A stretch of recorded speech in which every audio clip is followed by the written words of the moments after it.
What's up everybody, Mr. Campbell here, taking a look at how we set up cameras in the stadium. I wanted to go through each of our camera locations and talk about some of the things that are just a little bit different at each of them. But for starters, everyone should be grabbing a kit that's basically the exact same. You're gonna need a camera, which should already have your belt pack and your headset on it. You'll need a XLR/SDI cable, a extension cord, and the power supply for your camera. Let's go ahead and head out to camera 2 as kind of our most typical camera setup and see how we would set that one up. Once you get out to whatever your camera location you're at, the first thing you'll want to do is get your camera powered. So I have the extension cord here, and I'm just going to plug that into one of these boxes here on the wall. Then for your power supply, you're just going to plug that into the extension cord, and then your power supply is going to plug into the camera at kind of like the top right back where it says DC in. Next up, we'll do our SDI/XLR cable for our headsets. If you happen to have one of these cables that just has 2 of them, whichever side the carabiner is on is going to go to the wall, the junction box, directly into anything we plug it in. But that's the side that'll go to the box here.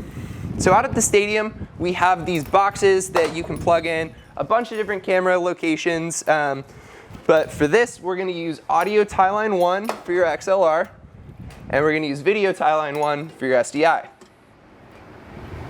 For the XLR, you're going to take the male end of it and plug that into your belt pack, and the SDI is going to plug in up at the front.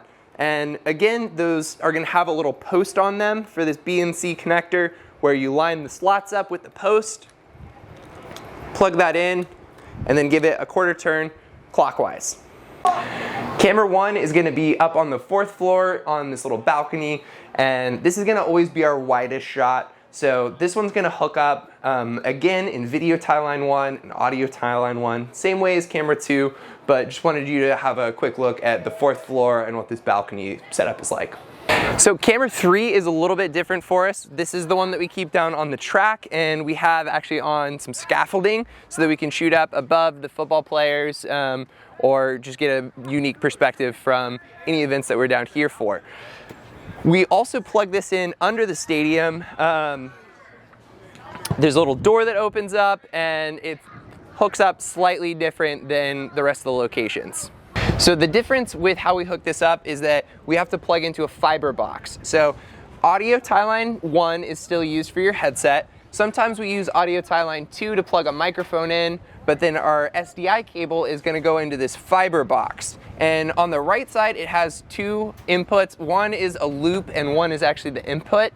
We want to plug it into the input option. Power for camera 3 is also going to come from this box, so we'll plug a power strip into one of these and then run an extension cord from the ground over to the scaffolding. For this camera, we take both the extension cord and the snake that has both your SDI and your XLR, and we kind of wrap it through so that those cables don't accidentally come untied. So what we do is we run them up through the first hole, down through the second hole, and back up through the first hole. And that lets us kind of have like a knot in here so that the cables don't accidentally break loose. So that is how we set up cameras out at the stadium. Hopefully that'll help you next time we're out here for an event and you're ready to set up and looking for where you plug everything in. So that's it for today. Thank you.